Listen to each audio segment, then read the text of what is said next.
Bom dia, boa tarde, boa noite. Agora nós iremos prosseguir para o capítulo 7 do livro do Kurose, falando sobre redes multimídia.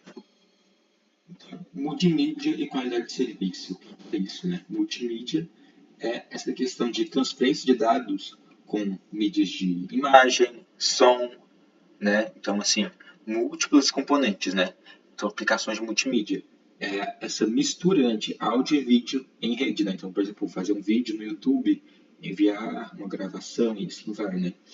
E aí eu tenho o QoS, que a rede oferece a aplicação, o nível de desempenho necessário para a aplicação funcionar, né? Por quê? Porque, imagina um vídeo, se a gente pega um vídeo e um texto, um vídeo ele tem um peso de dados muito maior, né? Um arquivo multimídia é muito maior nesse sentido.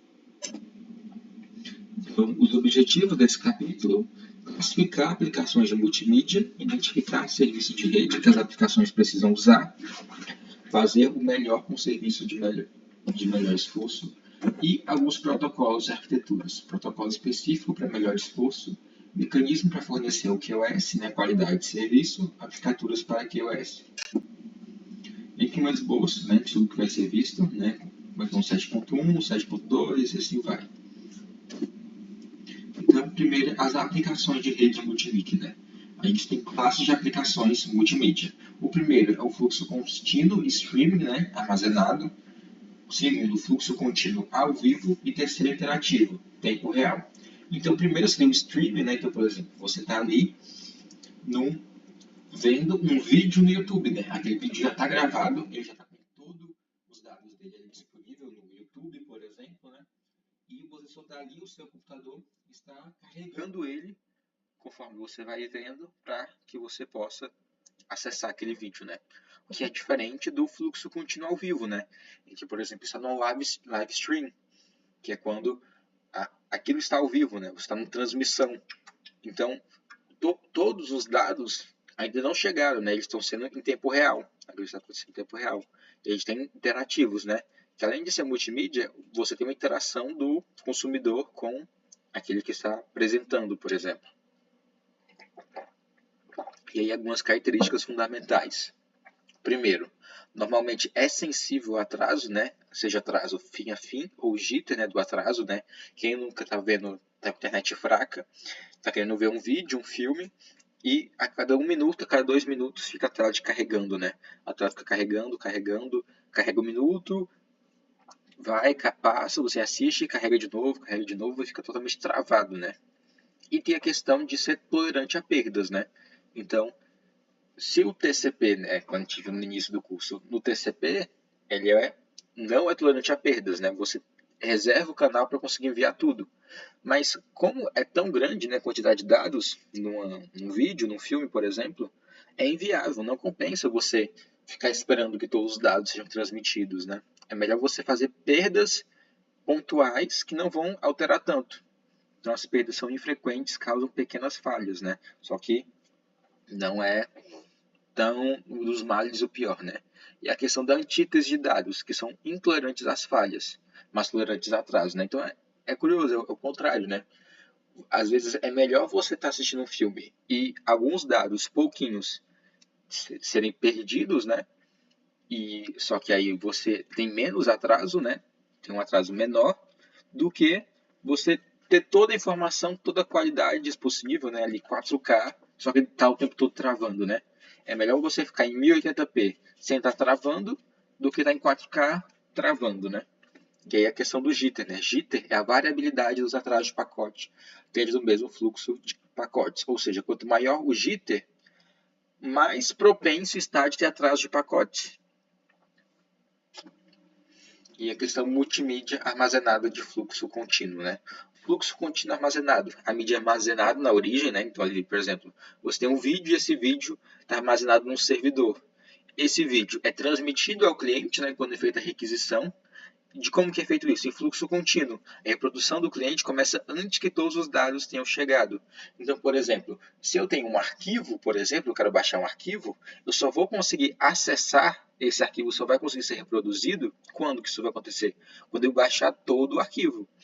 Já em multimídia é muito comum o fluxo contínuo armazenado, ou seja, o vídeo já vai estar sendo disponibilizado antes de carregar ele todo, né? Antes de você mandar todos os dados. Para quê? Para ter maior agilidade. A restrição de tempo para dados ainda a serem transmitidos, tempo para reprodução, né? Então, você envia uma parcela daquele vídeo, né, aquele arquivo multimídia, aquele programa, e conforme aquela parte vai sendo transmitida, você já vai carregando a próxima parte. E assim vai. E aí, multimídia armazenado de fluxo contínuo. O que é isso? Então, por exemplo, a gente tem um vídeo gravado, esse vídeo ele é enviado, né? Então, esse vídeo gravado é apresentado num servidor, por exemplo, armazenado no servidor do YouTube, né, ou do Netflix, e aí esse vídeo ele é enviado para ser reproduzido no cliente, no notebook, por exemplo. Como esse vídeo você não espera esse vídeo ser totalmente enviado, ele já começa a ser reproduzido com o tempo. E aí você tem a questão do atraso, né? Então, o vídeo está sendo enviado e ele já está sendo reproduzido. Então, você tem ali, né? Quando que acontece o travamento, né? É quando o vídeo, a parte reproduzida chegou na parte enviada, né? Então, a partir dali, você não tem mais nada pronto, né? Não tem mais nenhuma parte de dados salva para que o vídeo fique ali sendo transmitido, né? Sendo transmitido para o cliente. Por quê? Porque você não teve ali uma reserva, entre aspas, né? Para já salvo no cliente para transmitir o vídeo enquanto envia a próxima parte. Por quê? Porque é como se os dois tivessem chegado no mesmo lugar, né? O vídeo recebido alcançou o vídeo enviado. E isso tudo acontece a partir do fluxo contínuo, né? Nesse momento, o cliente reproduzindo parte inicial do vídeo, enquanto a parte do meio, por exemplo, está sendo enviada. E é multimídia armazenado de fluxo, a questão da interatividade, né? Ele tem a funcionalidade tipo VCR, que é quando o cliente pode dar pausa, voltar, avançar, pressionar, barra, deslizante, né? Então, essa é a grande questão do YouTube, né? A gente tem uma interatividade. Você não só baixa e fica vendo o vídeo, né? Sem ter controle. Você consegue voltar, você consegue pausar e assim vai. Isso pode ter 10 segundos de atraso inicial ok e 1 a 2 segundos até efeito do comando. Ou seja, quando você tem essa interatividade maior, já ou não você tem uma dinâmica diferente, né? Então, por exemplo, quando você clica para pausar, às vezes, na hora de despausar, você vai ter um tempinho ali para carregar, né? Não vai ser uma coisa tão contínua exatamente porque tem essas picotadas. E aí a gente tem a restrição de tempo para dados, ainda serem transmitidos em tempo para reprodução. E aí multivídeo ao vivo em fluxo contínuo, né? Por exemplo, os programas de entrevista por rádio da internet, né?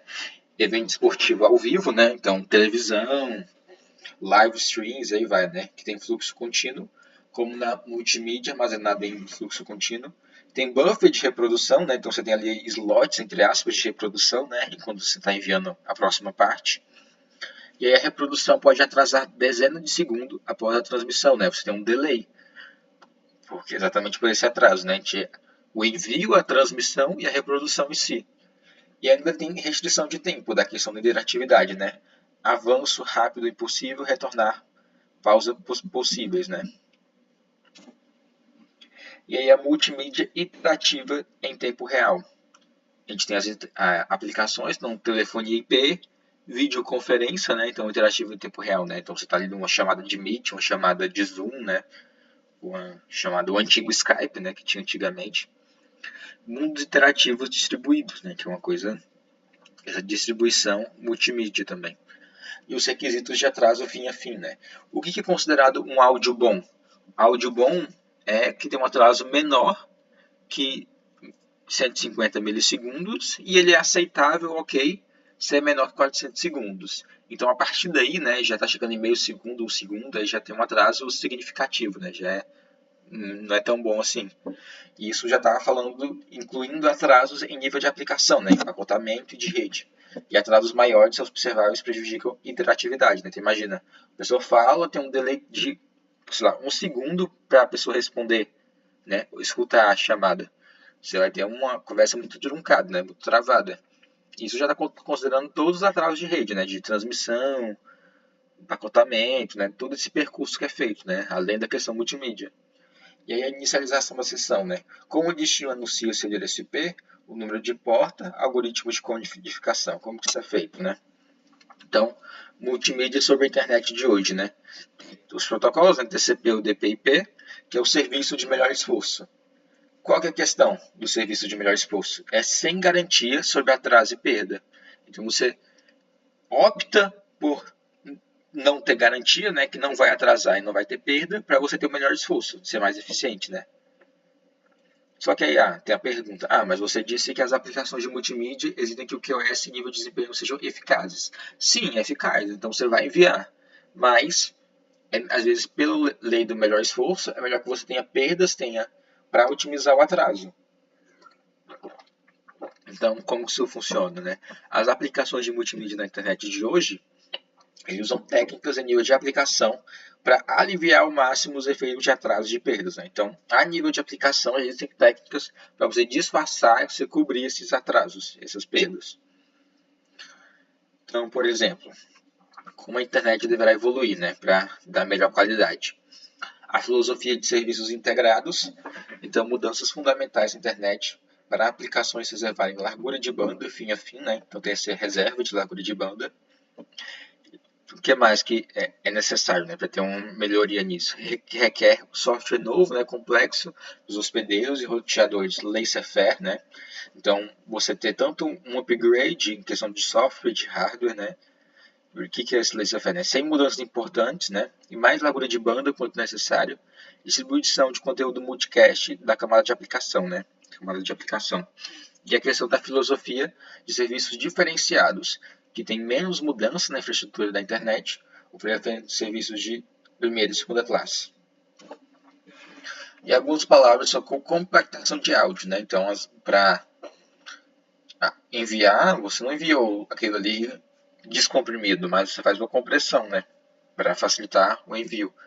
Então, a gente tem amostras de sinal analógico, né? Então, por exemplo, o telefone tem 8.000 amostras por segundo, e música de CDs, né, o saudoso CD, tem 44.000 amostras por segundo. Cada amostra quantizada, ou seja, arredondada, né? Então, 2 elevado a 8 valores quantizados possíveis, cada valor quantizado representado por bits. 8 bits para 256 valores. Aí o exemplo. 8.000 amostras por segundo, 256 valores quantizados, né? 64.000 bits por segundo, né? E o receptor converte bits para sinal analógico. E aí tem alguma redução de qualidade. Exemplo de taxa CD, tem ali uma conversão, né, para 1411 megabits, MP3, telefone, né? Então, veja essa quantização para facilitar a compactação de áudio. E alguns termos importantes na questão da compactação de vídeo, né? Um vídeo, o que é isso? É uma sequência de imagens recebidas em taxa constante. Imagem digital, array de pixels. Cada pixel é representado por bits. E aí tem a questão da redundância. Redundância pode ser espacial, dentro da imagem, ou temporal, de uma imagem para a seguinte.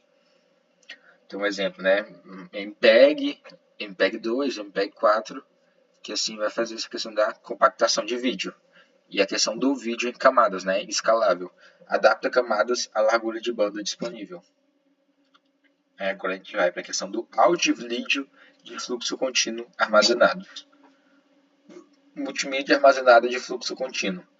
São técnicas de fluxo contínuo em nível de aplicação, para obter o máximo do serviço de melhor esforço. Como que é isso? Né? Com buffer no cliente, com uso de UDP versus TCP e múltiplas codificações multimídia. Né? Então, nessa questão da mídia, o que a gente busca? Eliminação da variação de atraso, né? Então você não quer que o atraso seja constante, né? Uma hora está baixo, mas uma hora está muito alto. Você quer que tenha a questão da descompressão, né? E tenha a supressão de erro, né? Você suprimir os erros o máximo possível, né? Não tem esses erros no envio de dados multimídia. E uma interface gráfica de usuário sem controles para interatividade. Algumas técnicas mais simples, né? Com áudio ou vídeo armazenados em arquivo. O arquivo é transferido como objetos HTTP, né? Então você trata um arquivo multimídia como um arquivo qualquer, né? Você está enviando um objeto HTTP qualquer, como se fosse qualquer outra solicitação, requisição mesmo. E é recebido por inteiro no cliente e depois passado ao tradutor.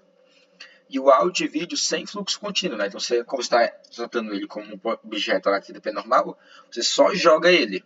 Joga ele e envia para o cliente. E aí não é feita canalização e longos prazos de atraso até reprodução. E aí multimídia na internet. Técnica de fluxo contínuo, né? Então, se antes era não contínuo, agora é na internet contínuo, né? Então, você tem ali um servidor web com arquivos de áudio. O seu cliente ele faz uma requisição para o meta-arquivo, né? Ele faz a requisição do servidor. E esse meta-arquivo tem o transdutor, é requisitado e enviado usando HTTP, né? Esse arquivo é requisitado e enviado usando HTTP e tem o tradutor, né? O transdutor que vai fazer essa conversão, né? Então, o navegador apanha a partir do GET o meta-arquivo, o navegador dispara o transdutor, passa no meta-arquivo, o transdutor contata o servidor e o servidor envia o fluxo contínuo de áudio, vídeo ao transdutor. Então, para que você não envie o arquivo, né, todo, você usa o transdutor para fazer essa intermediação do fluxo contínuo, né? Então, o servidor web vai mandando para o transdutor um fluxo contínuo e do transdutor é enviado para o cliente. E aí, fluxo contínuo de um serviço de fluxo contínuo, né? O servidor permite protocolo não HTTP, né, entre servidor e transdutor, e aí UDP ou TCP, né? Então, a grande vantagem do transdutor é que você não precisa usar objetos HTTP. Então, fica muito mais fácil para o fluxo contínuo, né? E aí, a questão do buffer no cliente, né? Primeiro, a gente tem a transmissão de vídeo com taxa de bits constante, né? Então, você tem o vídeo sendo enviado pelo servidor uma quantidade de bits constantes, né? Só que o que pode acontecer? A rede Wi-Fi ela é variável, né? Então imagina, como contornar um pouco essa instabilidade? Você tem um atraso na rede variável e isso afeta a recepção do vídeo do cliente, né? E aí, reprodução do vídeo com taxa de bits constante no cliente, né? Então, o buffer, ele serve exatamente... O que ele faz? Ele serve ali como essa reserva, né? Então, conforme você vai enviando os dados, né? O servidor, o cliente recebe os dados do servidor, você vai, entre aspas, criando essa gordurinha, né? Ali, para que não tenha tanto impacto essas oscilações, né? Essas oscilações do rede variável. Então, o buffer no cliente, ele ajusta o atraso na reprodução, compensa o atraso adicional da rede, do GIST, né? Então, ele atrasa um pouco a reprodução, para que se em algum momento der uma travada, você tenha essa gordura já do reprodução do cliente. Então, o buffer do cliente faz um atraso na reprodução para compensar a taxa adicional da rede, né? Então, sem o buffer, você conseguiria até estar, entre aspas, uma reprodução mais avançada no arquivo, no vídeo multimídia. Só que o buffer serve exatamente para atrasar, para não ter esse impacto das oscilações da rede, né? E aí, multimídia. Ao usar multimídia de fluxo contínuo, é melhor usar UDP ou TCP? Qual que é a vantagem do UDP? O servidor envia na taxa apropriada ao cliente, né? Desatento ao condicionamento de rede, né? Então, porque ele só vai mandando, né? Senão, reserva um canal, então você só envia. E normalmente a taxa envia é constante, né? A taxa de envio é constante. E a taxa de preenchimento é calculada pela taxa constante, subtraída pela perda de pacote. E aí, tem um pequeno atraso de reprodução, né, do buffer, que a gente já falou, para remover o jitter da rede, né, essas oscilações. E aí tem recuperação de erro, se o tempo permitir, né, se o tempo permitir, você tem recuperação de erro. Se não, você descarta. E aí o TCP, que tem o envio na maior taxa possível sobre o TCP, né, então a maior taxa, ele sempre vai tentar ir no máximo, né, ele não é constante, ele varia sempre para o máximo. E tem a taxa de preenchimento, flutua devido ao controle de congestionamento do TCP, né? Como o TCP reserva, caso tenha um congestionamento, a taxa de preenchimento imagina, se tem um congestionamento dos pacotes, isso vai atrasar, sim ou não, a taxa de preenchimento. Só que a questão é que ele tem um maior atraso na reprodução, né? Porque a taxa de envio do TCP é suave, né? Tem a questão dos pacotes. Mas uma vantagem de usar o TCP é que o protocolo da HTTP-TCP ele passa mais fácil pelos firewalls, né? Então ele é mais amplo, né, em relação aos firewalls. E aí o multimídia de fluxo contínuo, né? Então a gente tem taxas do cliente, né, codificação. Então vai ter uma codificação em 1,5 megabytes por segundo e aí e o outro com codificação de 28,8 kilobytes por segundo. E aí os dois estão enviando na rede um arquivo multimídia, por exemplo. Como você lida? Então, se você imagina, é muito grande, né? Um é megabytes, o outro é apenas kbytes, né? Como que a gente lida com diferentes capacidades e taxa de repetição do cliente, né? Então, uma rede de escada 28,8 kbytes e na outra 100 megabytes, né? Ainda maior. O que o servidor tem que fazer? O servidor ele armazena e transmite várias cópias do vídeo, codificadas em diferentes taxas. Então, o servidor tendo várias cópias com diferentes taxas, isso ajuda a regular, né? Então, você sempre vai priorizar, o seu gargalo vai ser maior, né? Então, você tem várias cópias, são enviadas ao mesmo tempo e aquela que está melhor vai ser a escolhida. E aí, o controle de usuário da mídia, né? De fluxo contínuo, o RTSP. No HTTP, ele não visa o conteúdo multimídia, né? Ele é muito antes disso, né? O HTTP não está pensando nesse contexto, né? Ele não vai gerar no contexto de necessidade tão grande de envio, de fluxo de conteúdo multimídia. Então, ele é sem comando para avanço rápido, por exemplo. E o protocolo da camada de aplicação, rede cliente-servidor, né? Ele é o protocolo padrão. E aí, essa questão do controle de usuário, como retrocesso, avanço rápido, pause, reinício, reposicionamento, tem, mas o HTTP ele não é tão próximo disso, né? Então, o que ele mais tem? Ele tem essa questão. Mas o que ele não faz? Ele não define como áudio e vídeo são encapsulados para fluxo contínuo pela rede, não restringe como a mídia de fluxo contínuo é transportada, então se é o DP ou TCP, e não especifica como o transdutor mantém áudio, vídeo em buffer. Então, o RTSP, né, que é o protocolo que vai ser para complementar o HTTP, ele tem o controle fora da banda. Então, o FTP usa canal de controle fora da banda, o arquivo transferido para uma conexão TCP, e as informações de controle, né, do cabeçalho de mudança de diretório, exclusão de arquivo, renomeação, são enviadas também por conexão TCP separada. Os canais fora de banda, na banda, usam números de porta diferentes. Mensagens RTSP também são enviadas fora da banda. Mensagens de controle RTSP usam diferentes números de porta do fluxo contínuo de mídia. Fora da banda é a porta 554. E aí tem o fluxo contínuo de mídia, é considerado na banda. Então, fluxo contínuo de mídia é considerado na banda. E aí você tem o FTP para fora da banda. E exemplo de RTSP, né? Então vamos pensar num cenário que a gente tem um meta-arquivo comunicado ao seu navegador web, né?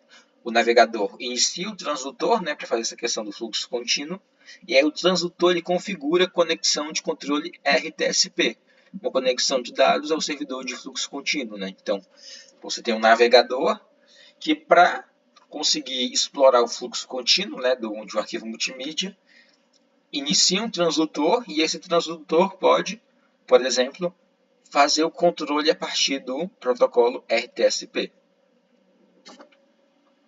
Aqui um exemplo de um meta-arquivo, né?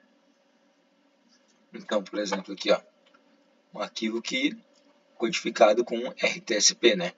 Para assim você receber os dados do meta-arquivo.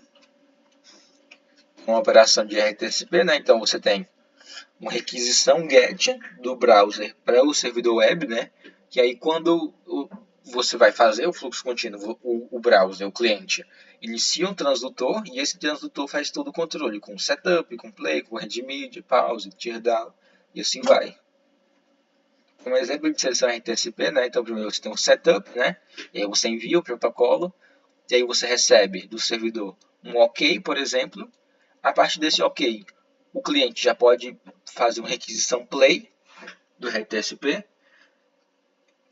uma requisição play, por exemplo, uma requisição pause ou uma requisição teardown. Então, a partir do setup, ele vai fazendo outras requisições, né, de interatividade com o vídeo, né, com o arquivo multimídia. Então, agora a gente vai para o 7.3, fazendo o melhor possível com o serviço de melhor esforço, né.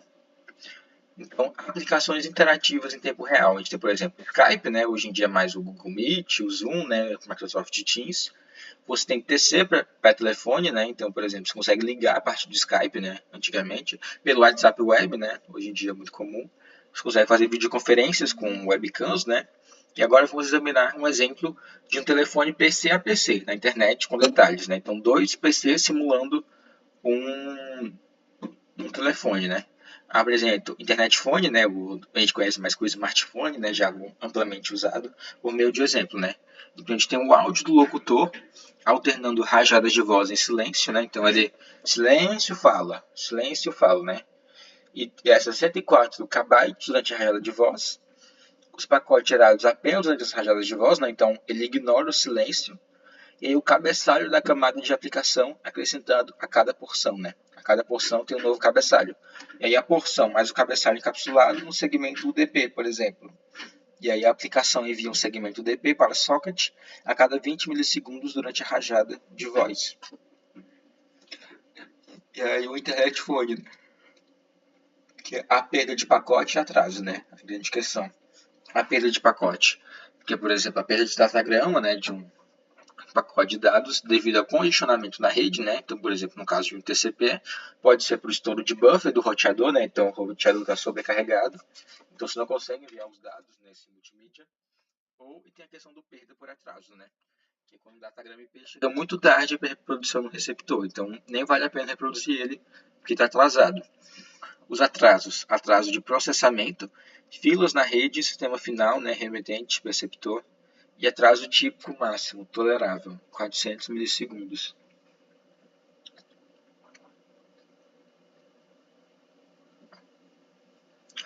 Tolerância à perda.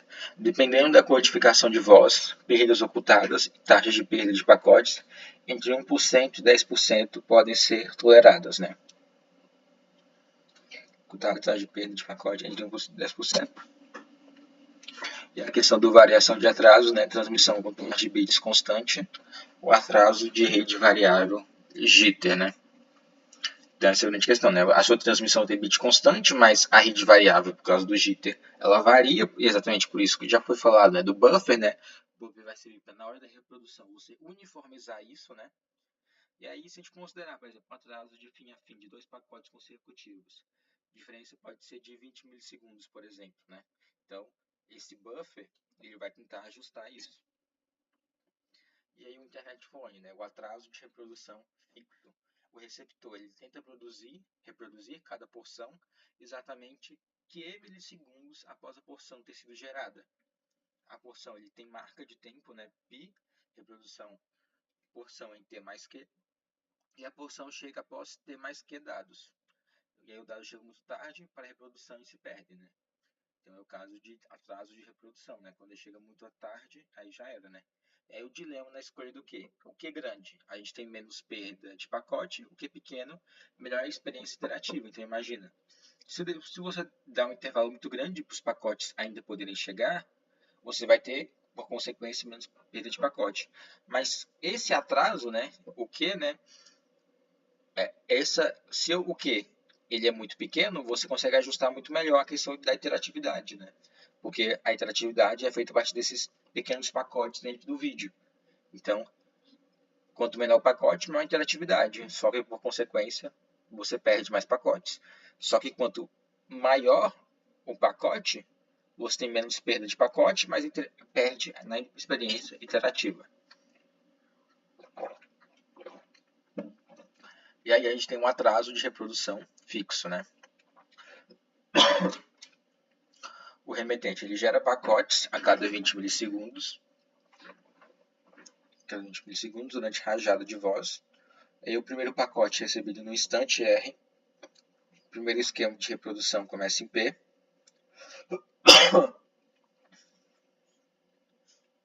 Recebido no instante R. O esquema de reprodução começa em P.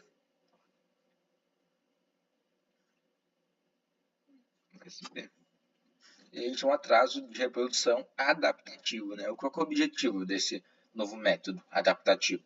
É minimizar o atraso de reprodução, mantendo a taxa de perda baixa.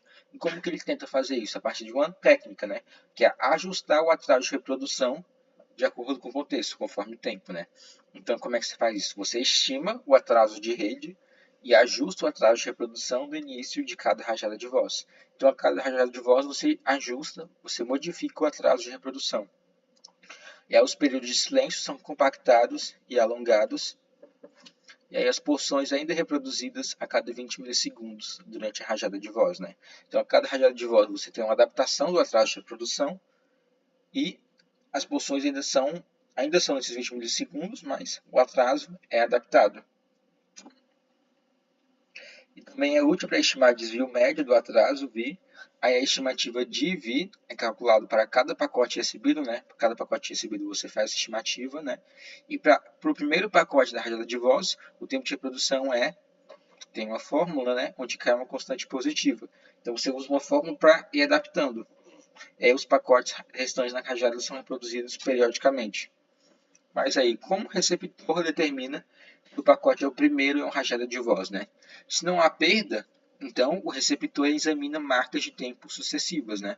Então, se você não tem perda, diferentes de marcas de tempo sucessivas, de milissegundos, você analisa de acordo com a rajada de voz começa, né? E aí, com possível perda, o receptor ele deve examinar marcas de tempo e número de sequência, né? Então, diferença de marcas sucessivas, né? Então, se for maior que 20 segundos. E, então, se tem essas duas coisas, né? Então, se a marca sucessiva for maior que 20 milissegundos e o número de sequências sem lacunas, então a rajada de voz, ela começa. Tem a questão da recuperação de perda de pacotes, né? Então, a gente tem o Forward Error Correction, né? Que é um mecanismo simples, que para cada grupo de N porções, você cria uma porção redundante com OR, né? Um OR exclusivo, um XOR, de N porções originais. E aí você envia N mais 1 pacote, porções, aumentando a largura de banda pelo fator 1 sobre N. E aí pode reconstruir N porções originais, se no máximo uma porção perdida dentre N mais 1 porções. E aí o atraso de reprodução, né? O tempo é suficientemente para receber todos N mais 1 pacotes. Mas com a grande questão, né? O dilema, né? Você aumenta N, você vai ter menos desperdício de largura de banda. Mas ao aumentar M, você tem maior atraso de reprodução. E aumentando N, maior probabilidade que 2 ou mais porções se percam, né? Então essa é a grande questão. Aumentando o N, você tem menos desperdício de banda, mas você tem mais atraso de reprodução. Então é um trade-off, né? Uma troca. O que é mais importante no meu contexto? Minimizar o desperdício de largura de banda ou minimizar o atraso de reprodução? Baseado nisso, que você vai ver se você aumenta N ou mantém ou diminui. E o segundo mecanismo, o FEC, né, é o fluxo contínuo de melhor qualidade. O que ele faz? Ele envia fluxo com resolução de áudio inferior como informação redundante. E aí o PCM de fluxo nominal a 64 kB por segundo e GSM de fluxo redundante a 13 kB por segundo. E aí sempre que a perda não é consecutiva, o receptor pode ocultar a perda. Também pode anexar n-1 elevado a e n-2 elevado a porção com baixa taxa de bits. E aí a gente tem também a questão da intercalação que pode ser feita, que é quando porções divididas em unidades menores, né? Então você quebra as porções. Por exemplo, em vez de ter 20 milissegundos, você tem 4 unidades de 5 milissegundos por porção. E aí o pacote contém pequenas unidades, porções diferentes. E aí se um pacote for perdido, ainda tem a maioria de cada porção, né? Então, você cortando as porções, você reduz essa questão da perda. E é sem overhead de redundância, mas aumenta o atraso de reprodução. E aí a gente tem os Content Distributed Networks, né? Replicação de conteúdo, que é difícil enviar grandes arquivos, PIE, vídeo, de único servidor de origem em tempo real. E qual que é a solução? Replicar o conteúdo em centenas de servidores pela internet, né, para facilitar. O conteúdo baixado para servidores de CDN antes da hora, e aí o conteúdo mais perto, né, então que vai ter maior velocidade, evita dados, perda de desvio por longos caminhos. Né? Então o que você faz? Você distribui esse vídeo, né, em vários servidores, e aí quem vai enviar é sempre quem está mais próximo, e aí aumenta muito mais a velocidade, né? E aí o servidor CNN normalmente na rede da borda, né, onde está mais próximo dele. E a questão da replicação do conteúdo, né? O cliente CDN é provedor de um conteúdo, o CDN replica o conteúdo do cliente nos servidores CDN, em outros servidores, né? E aí quando o provedor atualiza o conteúdo, o CDN também atualiza ele nos servidores. É um exemplo, né?